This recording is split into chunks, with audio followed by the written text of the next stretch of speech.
you benefit from this system, that automatically makes you, but it is a label that the system has given you because you are able to benefit from my oppression. Can any non-white demographic in the US be racist, or is it only whites?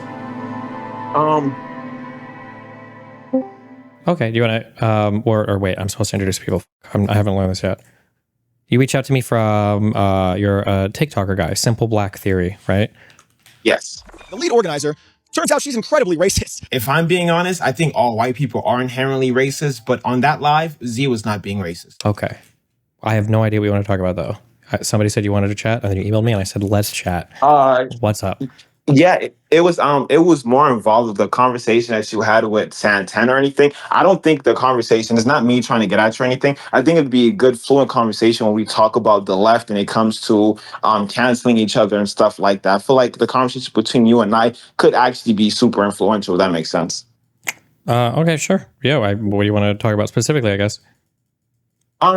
So I know there was one clip that you mentioned, and the question was from 1 through 10, quantifying, let's say, Z's microaggression. Also, let's try and do this without being microaggressive. Thank you. Yeah, that as well, 100%. And can you also please just like scream at the top of your lung and then I'm sorry. Okay. Scream. Oh no! Like, I'm just happy you were Do you guys want to hear about the tour, or are we just like? I would like for you to answer the question. It's okay. We're talking about microaggression. It's okay. And I believe Santana had a hard time trying to voice the idea of you can't quantify it. Where I do agree with you with the fact that maybe certain things that happen shouldn't get as much what's the word I'm looking for?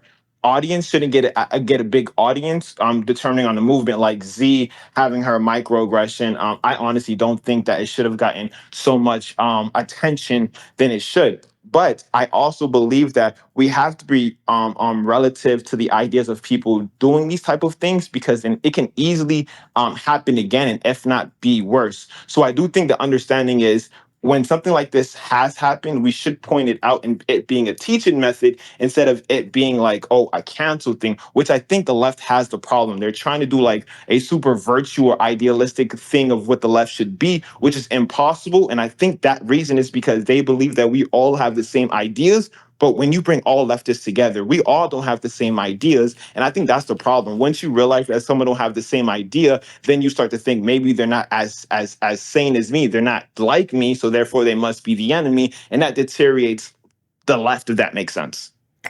Yeah, sure. I mean, I don't think I necessarily disagree. The teaching moment thing I think is important. Like if somebody fucks up or if somebody says or does something dumb, there's a lot of stuff that could just be solved with literally a simple message. Like, hey, you did or said a thing, like, it kind of sucks for this reason. Like, you just like make somebody aware of that. And I feel like assuming the person is on your side, which I think most people who were involved in that were roughly on the same side politically, maybe, that should be like a very easy thing to do. But instead, everything becomes this huge meta blow up, and it's not even about the thing. It becomes about the response to the thing, and then it becomes about the response to the response to the response to the thing. And by the time it's like 2 levels removed, nobody even knows what's actually being spoken about anymore. And then events are being destructed because of these meta conversations that are evolving on TikTok for no good reason, I think. And you know what? And you put up a good thing. I think TikTok in itself is not a great place for people to have conversations like this, because if we be honest, TikTok is a place where people try to make money. So we do these live stream. People always trying to do your gotcha moment, trying to get as much people to enter their live stream. So when it comes to this, we have a more volatile state in this conversation. Not saying that the individuals in the stream or in the live was trying to gain more people to enter, but what we know, when there's people watching and you're having a conversation, emotions get erupted, and both sides can have that emotion and things can go left real quick. So I think like having discussions on live about with certain things and it goes left, I think it's unfair, because in real life, I think the conversation would have been completely different. And I think that's the problem that I have with most people, because when it comes to like, all right, so obviously we live in a day and age where technology is so advanced, and now we can do things that other activists cannot do, or other people who speak about these things cannot do. We can reach millions of billions of people through the internet, and because of that, it becomes a more dangerous place for people to speak in, because when mistakes are made, it's made in front of hundreds of thousands of people, which makes more people more volatile into speaking out, if that makes sense. Sure. So, and sorry, go ahead. Yeah, I mean, okay. I mean, I feel like what do you think? So do you think we disagree on anything, or are we just? Well, so and that's why I was trying to really figure it out. I think where the disagreement lies is the idea that what Z did can be seen as a minute thing because it can be extremely dangerous in that sense. And the only reason why I say that was because if we look at the microaggressions with Z, if let's just say it hasn't been pointed out, right? Or let's just say it was pointed out in a meager way, that there's a high percent chance that she would have had that same what's the word I'm looking for? Not attitude. Well, let's get to the actual thing that she did in a second. But before that, things can be minute things and can build into larger things. We have to have the language to describe things. We can't say that every single thing is the worst thing because a small thing can become the worst thing, right? That's true. That's true. Like microaggression literally has micro built into the phrase. Like, so it definitionally it's a small thing. What? Well, but in that same sense, we can also agree that some, like you said, microaggressions in itself can be a big thing, and it's also the symbol of that. Because you can easily have a microaggression towards, like, for instance, my girlfriend. I can say, hey, haha, you can start cooking for me, and in sense, that's a microaggression, making a joke, but it does stem from something that's actually a horrible thing. So microaggressions, yes, they can be micro, but they represent something huge at the end of the day. Sure, everything conceptually is big. I mean, concepts can take up a lot of space. I'm just saying we have to create a vocabulary to talk about things appropriately, right? Like, let's say that you made that joke to your girlfriend, and let's say that you think that that's a problematic joke and it represents something problematic. There's a difference between you making that joke versus you telling her to cook some food for you, and then if she doesn't, you're going to go upside the head with a brick and beat the shit out of her until she's barely breathing because she didn't cook for you, right? We can't say that these two things are both huge problems. We have to have different adjectives to describe the scale of the difference between these two actions, even if both of them might come conceptually from a neighboring or similar place, right? So, I do agree in a sense in the levels of what you're speaking of, but in that same tone, like you said that that concepts in itself can be big and microaggression. Like, for instance, I feel like an individual throwing a brick in a house and breaking glass can be as damaging as someone who's probably that's not a good example because it won't be the same. Damn, I can't even figure out the words exactly to say because I do agree in the idea of certain things being bigger than the other. But the thing is that microaggressions can be easily dismissed, and that's the world we live in. That's the problem that we have. Because, for instance, even me, when Z did that, I low key did dismiss the idea, although it's only because sure that can be. I understand that can be an issue with microaggressions. That doesn't change what I'm saying at all, though, right? Would you rather live in a world where everybody microaggresses, or would you rather live in a world where Black people get randomly lynched? But that's the thing. Microaggression in itself can cause that. If you had to choose one or the other, if you had to choose, that's impossible to choose. That world is one. Well, but no. Look at your causal link is backwards. What did we have first? Microaggressions or slavery? Slavery, but guess what? It built microaggression. So you cannot have the microaggression without the slavery to happen. That's like making microaggression patriarchy without patriarchy. Yeah, but that's good. That is bad as it is. That represents progress, right? Like, a scar isn't the best thing in the world, but a scar is better than a bleeding wound, right? So a scar is a wound that it's at least healed to some extent. Like, I disagree because in itself. Wait. You disagree that a scar is better than an open wound? No, I disagree. You calling it a scar? Hold on, wait. Do you think that a scar is better than an open wound? We have to agree on something. Is a scar better than an open bleeding wound? No. It is. Excuse me. Yes, it is. Okay. Yes, it is. Is it better if you have a society full of microaggressions or a society full of, like, lynching and slavery? So I will go with the first option than the latter. But this is why I'm saying that you're conflating, because it is impossible to say that there's two separate worlds when we talk about reality. You're making a whole new world where, in the world that we live in, or we talk about this exact world, it is impossible to have these microaggressions without these microaggressions stem from something. You even said earlier that these are concepts. These concepts are bigger than we're talking about when we talk about these microaggressions. But again, these microaggressions came from this huge concept, which is the lynching of Black people. Sure, and I don't necessarily disagree with that, but these are like steps on the way to a better world, right? Like, calling somebody out for microaggressing is a better world than taking somebody to court for lynching, and it's a better world than not being allowed to go to court because you're not human because you're a slave, which is a better, like, so it's all in steps in a better direction, right?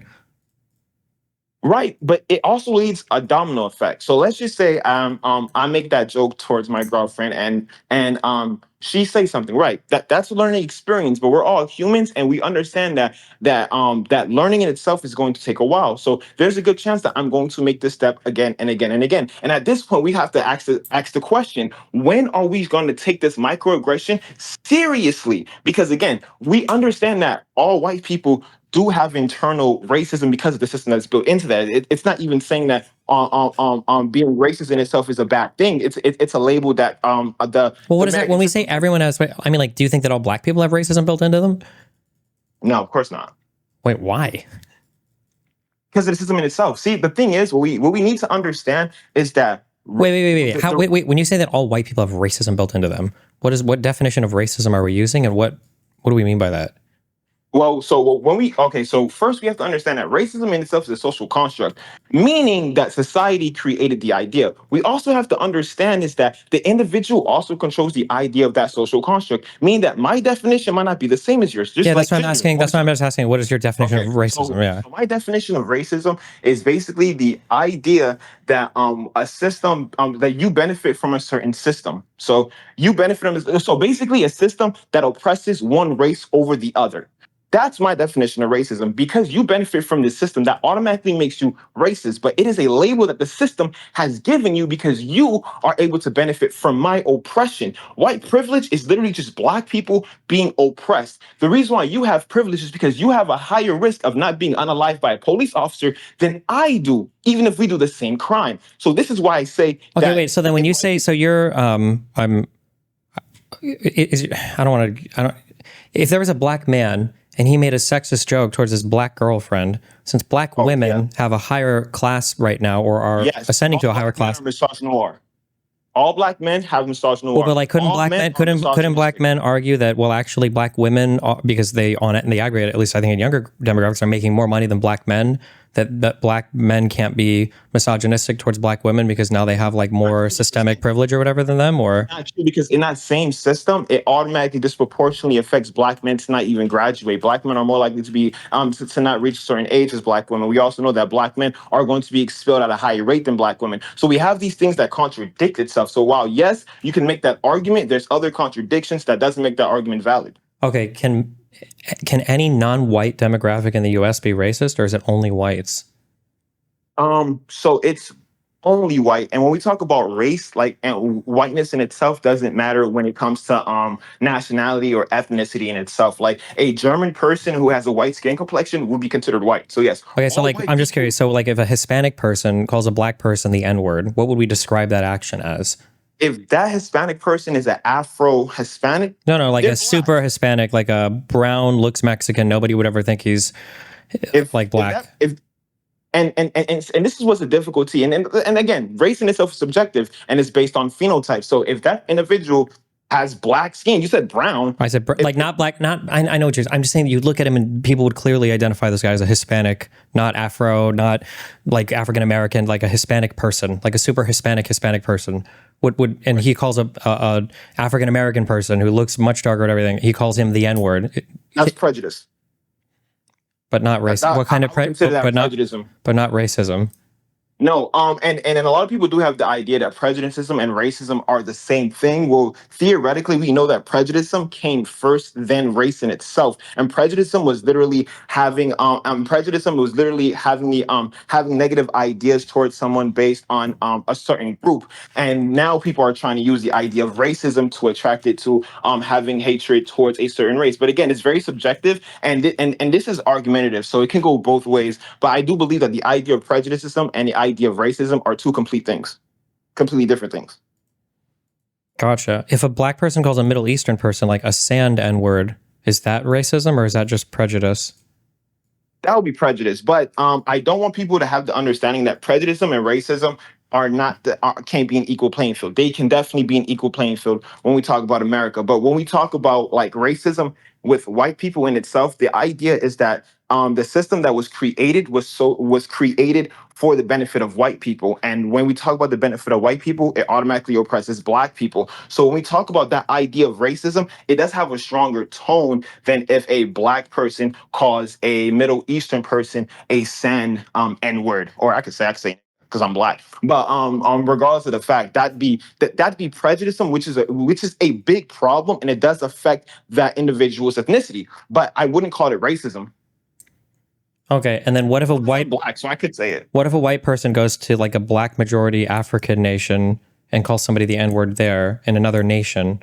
Would it not be racism there since they have a different power structure, or So, and that's a good question. So, in that self, then I would say that the definition of racism can change in itself. I do think when we talk about the racism, I'm talking specifically, it would have to be the hierarchy of white people. But if you go to a black country, majority black, and white people are oppressed, which we don't know, there's no country that's doing that, then we can make the argument that black people are being racist in that country. And when we look at the social construct of racism, it is the hatred of one race or the dislike of another race. So, do you think that your definition or your use of the words racism or prejudice here, do you think that this stands in contrast to how the majority of people use these words in the USA? no, not entirely. You think that First most of people all, would agree with the idea that like only white people can be racist? well, majority of Americans, majority of people in America are white, so it would be difficult for them to accept that idea. So I won't be, it won't be far fetched for them to not accept that idea. But and I do understand that. But this is why we also have to make the understanding that when we talk about racism and when we talk about inherent racism shouldn't have the same stigma as calling someone who is perpetually giving racism. Because when we acknowledge, first of all, we both can agree that in order to fix the problem, you have to acknowledge the problem. So if we can have white people acknowledge that, yes, I do have inherent racism, then we can fix it. And that also gives black people an understanding that, well, white people will show microaggression. So that's up to the black individual. Can they handle it, or should they, deter from it? And this is a conversation that we should be having. Wouldn't it be better? Why can't we just use words like systemic racism or systemic privilege? Wouldn't that just be simpler for everybody? Like trying to convince the average person, the average white person, by the way, you're racist, just so you all know, all of you are racist. Wouldn't it be easier to say like, hey, all of you benefit from a system that, prejudice against non-whites historically? Like, wouldn't that be a pretty easy thing that most people, or at least most people on the left, could buy into, as opposed to trying to get everybody to acknowledge that they're racist? Yes, I do agree with that idea of using the term systemic racism and not inherent racism. But the problem with that is that a lot of people, they would like to deflate the idea of systemic racism and make racism a whole thing on its own. Because when you say racism, no one says systemic racism, although systemic racism focuses on the system in itself. So when you talk about racism, people try to change the ideas of it, then saying that, oh, you can only be racist if you do da da da da da, or if you do Well, I feel like that's important though, because I feel like systemic racism is a much different thing, right? Like you could theoretically have a society that has like systemic racism where none of the individual people are actually acting in a racist manner. And I think it's important for people to understand that, no? Well, so the thing is, systemic racism basically it is the idea of there's laws that's embedded, and that's the idea of systemic racism, is that there's laws embedded that benefit white people and not black people. But when we talk about things like police pulling people over, that's not systemic. That is systemic racism, because they are using a certain law to do that, which is Warren v. U.S. But we also have to understand that cop that pulled that person over was solely because that person was black, and that had nothing to do with the system and had everything to do with the inherent racism that the system has built. And that's the idea that we have to give. Because systemic racism, again, it focuses on the laws in itself being inherently racist to black people. And we can name a few things, but when we talk about inherent racism, it's the individual who's doing racist practices without noticing it, which is completely different. Okay. Okay, on the particular event, what exactly was the microaggression from Z? So before I start, I would like to say that I do believe that both parties were in the wrong, and I do think the way it was handled was very mismanaged, and I think Peyton was very wrong in there. Although free Peyton, hope he gets out soon. What I would say was the microaggression there was that Z was basically making statements that and the individuals in the chat didn't know what they were doing, which in my opinion, I don't see it as microaggression, because if you looked at the full chat, the whole conversation in itself was both parties trying to defend themselves. And I'm gonna be honest, if I was in Z's position, I would have said, I'm not gonna say no nut shit, but she didn't say no nut shit, in my opinion. I do think that she was defending herself, and people see it as microaggression because of the system that we have. So I don't see it as microaggression. People might be upset with that idea, but I do think that both parties were in the wrong when it came to the conversation that was happening. Sure, but people aren't upset that both sides are in the wrong. People are upset because they're saying Z acted in like an insanely racist way from some microaggression. I guess my question is there any way for a white person to ever criticize a black person online, or will that always be a microaggression? Well, that's because that's the internet in itself. The way the internet is pushed is that you're gonna like there's no way you can have a fluent conversation on the internet without it going to there. In fact, before Z went in there, I made that warning telling her if you get in there, it's only gonna go left, because in TikTok, again, it's a website. If you want to Google a unicorn snake, you can find a unicorn snake. So it's not crazy to see a white woman enter a chat full of black people and she say something like, you guys haven't organized. When you look in the history of that, that does sound wrong, but you need context, and that's the problem. Doing live is almost like texting somebody. I can give you something and I can mean it in one way, but you're gonna misinterpret it a whole other way, and that's the problem. So when it comes to these conversations, it's literally having to tread lightly on these conversations, especially when it comes to activism or even getting voters. You have to be Do you very think careful. from just from a white side, like I'm just being super honest, this like if this was the set of rules in every place, I would just never ever include any black people in any organizing, because this sounds way too insanely stressful to even keep track of. That like if I've got a group of black people and a group of white people, like if the white people are fucking up and I'm like, you guys are fucking up, like you need to get your shit together, like this is fucked. Like you guys need to calm down and figure your shit out. If I say that exact same thing to a group of black organizers, I run the risk of being branded a racist and kicked out, because saying that they fucked up is white privilege and saying that they need to get their shit together is a microaggression. And this seems like not even work. Like I feel like nobody would ever want to work in these spaces. Well, I mean, we already see the one thing explained.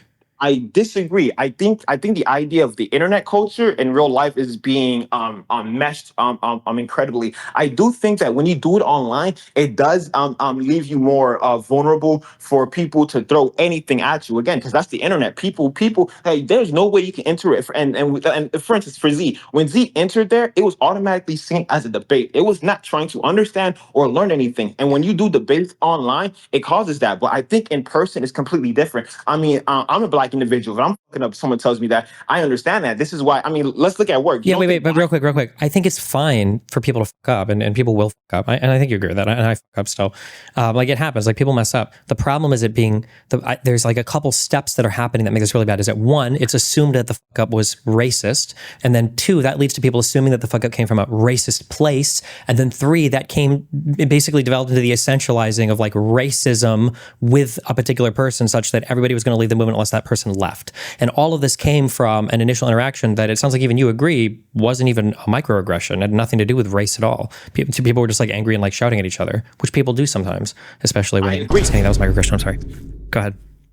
Yeah, no, I disagree with the one part, but what I would have to say is that's how the internet is. Let's be honest. When you have multiple people there at once, there are different people, so everyone's going to react different. This is why I think as leftists or even people who's trying to do things, you can't have all the information or even have these conversations online, or you have to be very careful of what you said online. Because again, the only reason why Z is in this situation is because Z entered a situation where everyone knew it was not going to go well. So and that's why I think that a lot of people are conflating, and what you're saying is valid, because when we talk about left and left movements, a lot of people have to move in pins and needles and won't be able to make mistakes because of these individuals. But this is why I do think that you should have a close circle and have this conversation outside of online. Because let's say you and I was working on something and I did fuck up. If you tell me I fuck up, 99% of the chance, I'm not going to say that you're being racist unless it's being something racist being taught. But this is why it's a lot more higher if we do it online. Like, for instance, you made the joke about women. We both know it was a joke, right? We both know that. But there's going to be people there that's not going to see it as a joke and now are going to go against it. This is how easy it is to do it online. This is why conversations in certain ways shouldn't be online. And yeah, but like here, this is I guess what I would wish, and I like you're a content creator, I'm a content creator. This is what I wish that people would push. Okay, so I make jokes that I'm sure in your guys' crowds, a lot of even sometimes I would say maybe they're problematic. I think that it would be nice if people could view that as okay. Well, here's Destiny. This guy makes jokes sometimes, and they're not the best. It's kind of problematic. You know, some of these might be whatever. It's not the best, and like that's it. But it can't be that for some reason. It has to be that like this person is racist. This person is sexist. This person hates women. This person hates minorities. It's like, Jesus, there's like no scale. It kind of goes back to the beginning of like a microaggression is better than like a macroaggression, like a racist action, right? Like, and it is, even if it's still bad. And it feels like we just don't have the language sometimes to just have a granular understanding of how bad some things are sometimes. Like by the end of that whole Z thing, when that was going on, in the beginning, I was looking for her calling somebody the N-word. I thought that she went fucking wild or was on some crazy making fun of people for some like insanely black stereotype shit. And I think I spent hours listening through and it's like, is this it? She just said that like, why you like stop being loud, you guys are shouting over me, and then that's where it all came from. Like what? Like even if we say that Z made a mistake there, the accountability or her being made aware that like, oh hey, like don't bully these people is going to be way different than a person coming on being like, oh, look at all these inferior IQ phenotypes that are less than me as a white person, right? These are two totally different things, but it feels like we treat them the same. Well, so there is an agreement there somewhat, and there's a disagreement because I see it like almost like a job. Like let's just say you go in a workplace and you have friends, you have coworkers that you don't really mingle with or talk to, but you have to have conversations with to get the work done. There are certain there's certain things you wouldn't say towards that workplace because you're gonna get fired in doing that. So you're able to not do those things to keep that job. I think it's the same way when it comes to activism. I also want to point out, Destiny. Let's be honest. How many times have you spoke to black people in person and they say, dude, you're fucking racist? I don't know, probably never in person. Exactly. In person. Yeah, but I get called racist all the time online.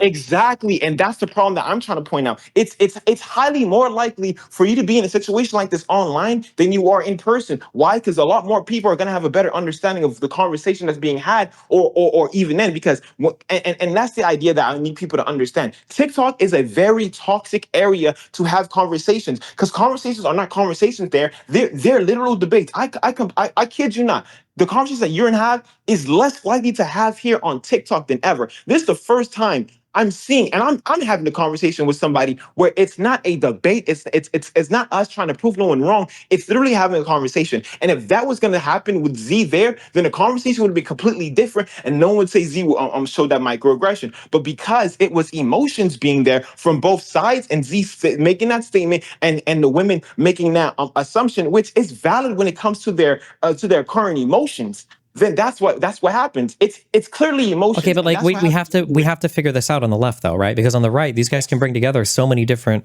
You can have Nazis and traditional conservatives. Like look at all these different people that have and tech bros that have all come together to vote for Trump and somehow work online. We have to figure that out on the left, a way to both be critical of people without completely ostracizing them at the same time. This has to be possible.